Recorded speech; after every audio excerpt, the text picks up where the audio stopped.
السلام علیکم ورحمۃ اللہ وبرکاتہ۔ اعوذ باللہ من الشیطان الرجیم، بسم اللہ الرحمن الرحیم۔ رب اشرح لي صدری ويسر لي امری واحلل عقدۃ من لسانی یفقهوا قولی وقل جاء الحق وزهق الباطل ان الباطل كان زهوقا۔ آج میں آپ کو وہ چیز بتاؤں گا، وہ دم بتاؤں گا کہ آپ حیران رہ جائیں گے۔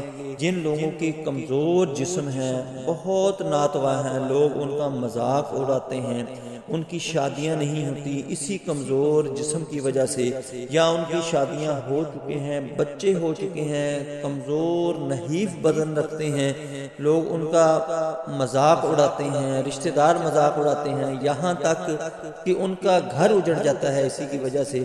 وہ کہتے ہیں کہ ہم بہت چیزیں کھاتے ہیں، بہت کچھ کرتے ہیں، بہت عمل کرتے ہیں، لیکن ہمارا جسم جو ہے وہ موٹا تازہ نہیں ہوتا، خوبصورت نہیں ہوتا۔ حضرت اسماء بن